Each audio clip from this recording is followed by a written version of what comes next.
विदुरवरेण्यं भर्गो देवस्य धीमहि धियो यो नः प्रचोदयात्। बोलिए वेद भगवान की जय।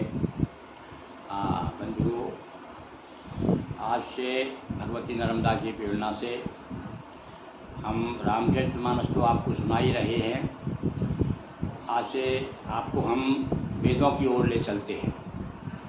वेद परिचय के अंतर्गत आज हम ऋग्वेद की चर्चा करेंगे और साथ में एक सूक्त, एक मंत्र का वाचन करेंगे। और रोज़ आपको रामचरितमानस के पहले वेद का एक मंत्र सुनाया करेंगे। अपनी जैसा कि हम नित्य प्रति आपको सुना रहे हैं उसी क्रम से चलेगा। और आज अभी सबसे पहले तो हम आपको थोड़ा सा ऋग्वेद का परिचय जो इसमें दिया गया है, ये मेरे सामने ऋग्वेद है। ऋग्वेद ईश्वर के विभिन्न नाम रूपों, अग्नि, इंद्र, सूर्य, वरुण, वायु आदि की स्तुति, भाग 1 प्रस्तुति, आचार्य वेदांत तीर्थ, मनोज पब्लिकेशन दिल्ली से ये प्रकाशित हुआ है। प्रथम भाग, इसके 4 भाग हैं हमारे पास में ऋग्वेद के। तो आज हम आपके सामने देखिए थोड़ा सा वेदों की चर्चा भी होती रहे, क्योंकि सबसे पूर्व हमारा धर्म वैदिक धर्म है और वेद से ही सारे ग्रंथ का प्रादुर्भूत हुआ है। तो सुनिए आप, ऋग्वेद मानव जाति का प्राचीनतम धर्म ग्रंथ।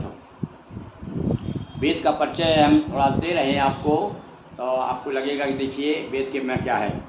हिंदुओं के सभी धार्मिक कृत्यों को पूर्ण कराने के लिए ऋग्वेद में सैकड़ों मंत्र हैं।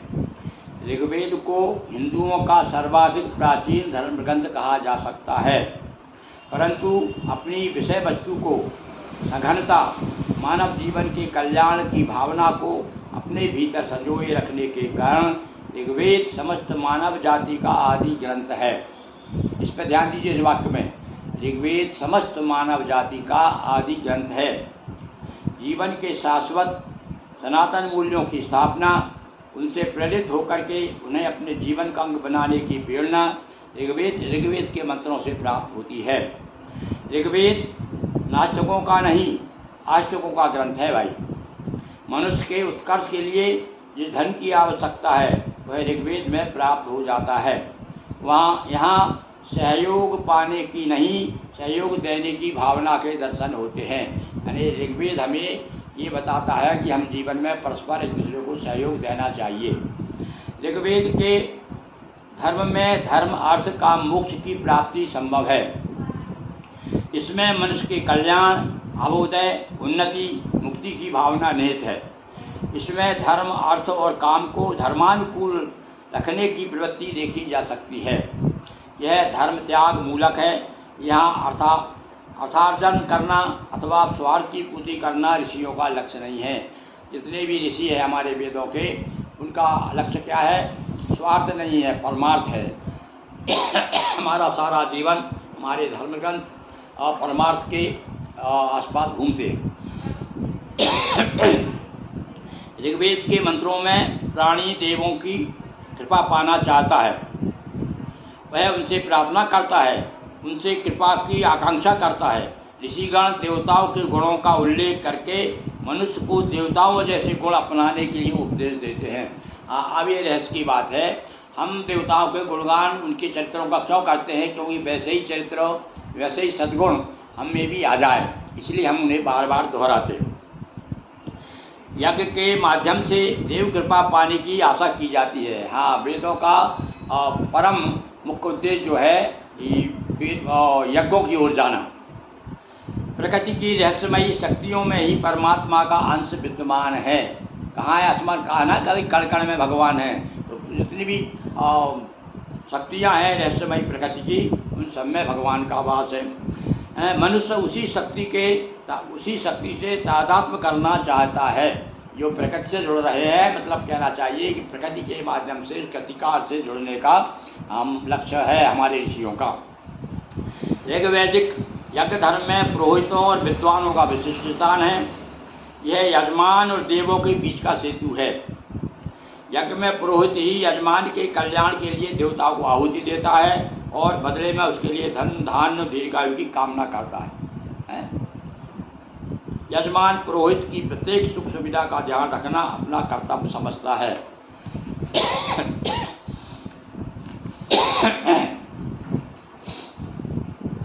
वैदिक धर्म में जीवन के पलायन करने के मंत्र नहीं हैं, यानी वेद जो है हमें जीवन से भागना नहीं सिखाता, कायरता नहीं सिखाता। ऋग्वेद के मंत्र लोगों में जीवन की आशा का संचार करते हैं। हाँ, ये बहुत बड़ी बात है भाई। आज विशेष रूप से हमारे जीवन में इसकी बड़ी कमी है। हम लोग आशान्वित नहीं बल्कि निराशात्मक होते जा रहे। तो क्या लिखा है, यह धर्म पूरी तरह से व्यवहारिक है। इस धर्म में सभी जड़ चेतन पदार्थों को देवतुल्य मानकर उनकी उपासना की गई है। ये ध्यान दीजिए विशेष रूप से कि वेदों में क्या है। इस धर्म में प्राणी मात्र के प्रति मैत्री भाव को स्थान दिया गया है। वैदिक ऋषि सभी के लिए आयु बल बुद्धि चाहते थे। इस धर्म में ना द्वेष है ना पाप है, अपितु द्वेष से मुक्ति और पापों का त्याग प्रमुख है। बार बार कहा गया है कि हम पापों को त्यागें। ऋग्वेद के प्रमुख देवता, थोड़ा सा और जानकारी दे दें हम आपको, क्योंकि फिर तो हम रोज़ आपको एक सूक्त मंत्र वेद के जो है वो हम आपको अपने जितनी हमारी योग्यता है उस हिसाब से पढ़ करके आपको समझाने का प्रयास करेंगे। तो ये हमारे जीवन का परम लक्ष्य है कि हम वेदों की ओर बढ़ें। देखिए आप, तो शीर्षक क्या है, ऋग्वेद के प्रमुख देवता। ऋग्वेद की ऋचाओं में विभिन्न देवताओं की स्तुति की गई है, परंतु ये सभी देवगण एक ही ईश्वर के विभिन्न नाम हैं।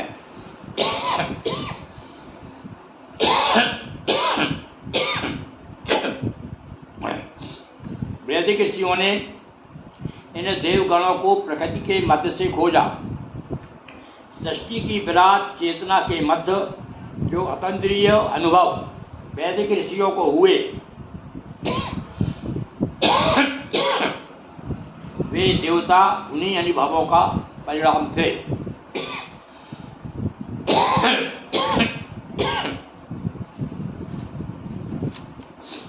देखिए, 2 दिन से जुकाम परेशान कर रहा है, पर हम उस जुकाम से डरने वाले नहीं हैं। हम अपना काम करते जा रहे हैं। थोड़ा सा भाई आपको असुविधा ज़रूर होगी, सुनने वालों को उसे क्षमा चाहते हुए। थोड़ा सा रह गया है, उसे हम पढ़ दें ताकि कल से हम आपको मंत्रों का वाचन शुरू कर देंगे, वेद मंत्र का। तो देखिए, इतना ही नहीं, धर्मसूत्र, पाणिनि की अष्टाध्यायी, व्याकरण महाभाष्य, कौटिल्य के अर्थशास्त्र, विषयों में भी यही बात कही जा सकती है।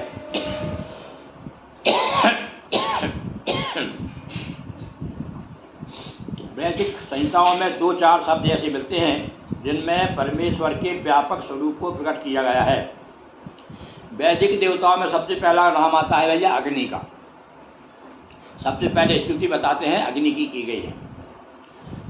इंद्र, वायु, सविता, विष्णु, वरुण, रुद्र आदि नाम ईश्वर के परिप्रेक्ष्य में आए हैं। हमारे यहाँ भगवान शंकराचार्य ने जो पंचदेव उपासना जो प्रारंभ की है, ये वेदों से ही लिया उन्होंने, क्योंकि केवल विष्णु को ही देवता नहीं माना है, विष्णु को ही ईश्वर नहीं माना है, बल्कि इसके साथ साथ में जो कौन कौन से देवता है, अग्नि है, इंद्र है, वायु है, सविता, विष्णु, वरुण, रुद्र, गणेश आदि का भी वर्णन आता है। तो जो 5 देवता है, सूर्य की महिमा है, जैसे सविता लिखा है इसमें। तो वैदिक संहिताओं में परमेश्वर का वाचन मुख्य शब्द पुरुष के रूप में मिलता है। पुरुष कहा गया है, जो परमात्मा है उसे पुरुष के रूप में, इसलिए पुरुष सूक्त तो आपने देखा होगा कि पंडित लोग पुरुष सूक्त का पाठ करते हैं। भगवत गीता में इसे पुरुषोत्तम कहा गया है। पुरुष को देखिए, अब आगे तरक्की हुई, वेद में कहा गया पुरुष और गीता में कहा है पुरुषोत्तम। वेद की 4 संहिताओं के लगभग 20 सूक्तों में पुरुष शब्द का प्रयोग हुआ है। देखिए कितनी जगह, 20 सूक्त में 4 संहिता हैं। यजुर्वेदी संहिता के पुरुष सूक्त में परम पुरुष विराट पुरुष के अर्थ में इसका विशेष रूप से प्रयोग किया गया है। आइए, वैदिक संहिताओं में परमेश्वर का वाचन मुख्य पुरुष के रूप में मिलता है। भगवत गीता में इसे पुरुषोत्तम कहा गया है। वेद की चारों संहिताओं के लगभग 20 सूक्तों में पुरुष शब्द का प्रयोग हुआ है। यजुर्वेदी संहिता के पुरुष सूक्त में परम पुरुष या विराट पुरुष के अर्थ में इसका विशेष रूप से प्रयोग हुआ है।